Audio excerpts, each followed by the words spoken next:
Marhaba wa ahla wa sahla fikum. I hope you're well and having a wonderful day. Today we'll be talking about Arabic dictionaries and in particular Levantine Arabic dictionaries. And we've got two questions. Are there any good ones? And do I have to buy one now?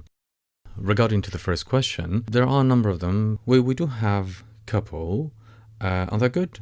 But sadly, we are very limited in terms of the use and practicality. They do have some pros and cons. Regarding to the second question, do I have to buy one now?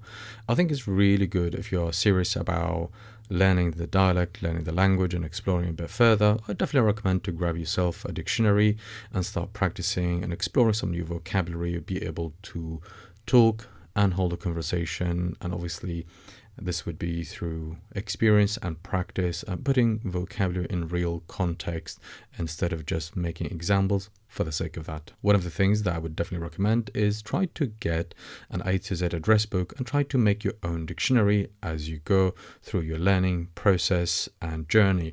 I definitely recommend that. You would be able to memorize your vocabulary easily. You could memorize and revise your vocabulary alphabetically, and most importantly, you will be able to count how many vocabulary you have in your A to Z address book. Let's have a look at our first option. Okay, the first option is the olive tree. The olive tree has got a number of pros and cons. The olive tree is basically, it's a complete dictionary. It's massive. It has up to 1,000 pages and it's absolutely fantastic. But most importantly, written by a credible professor.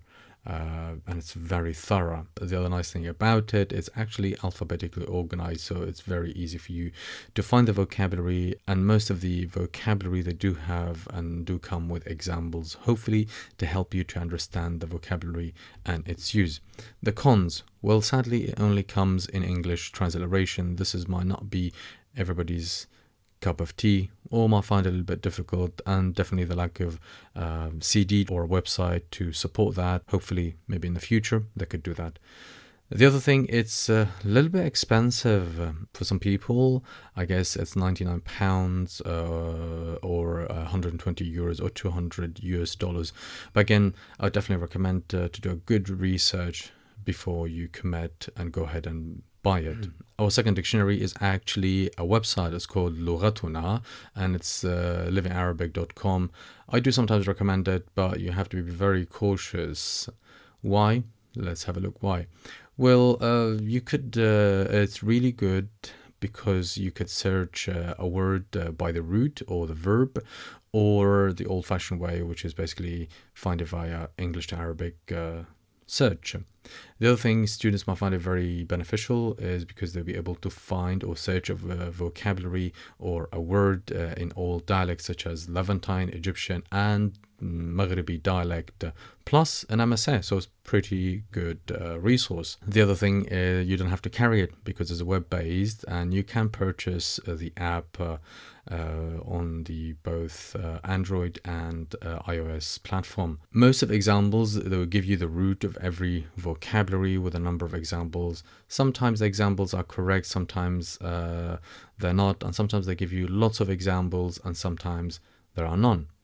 That would lead us to the cons. The first result that you might get to a vocabulary, it might not be the most commonly used vocabulary in dialects or MSA. In particular dialects, some of them I would definitely question some of the terms. So for example, I've taken a screenshot from a search I did for the verb to see, and they have zamat or zamit. I can't really see this is being used in dialect, and this would definitely raise lots of questions regarding quality assurance or the person who wrote it. So I don't know these guys. I've never communicated or got in touch with them, so it's a little bit questionable with their examples and with some of the vocabulary. If you want to ask me which one do I have to go with, if I'm honest, I would go with a proper old-fashioned dictionary. At least it's written by a credible professor in Palestine. I would definitely go with that.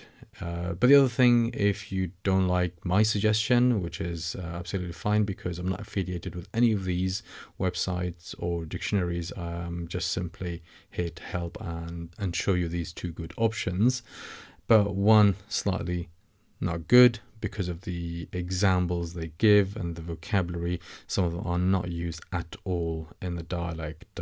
So I would definitely go for the olive tree, written by Al-Hajj, and you know, it's a little bit expensive, but do a bit of a good research in order to find a good deal. The other question, which is students that keep asking me, is there a good app?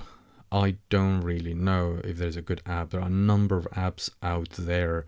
I would definitely go and try some of them. And Apple I think they do offer a refund for some of these vocabulary, and most of these vocabulary they do have sort of a free section where you could just go and test it.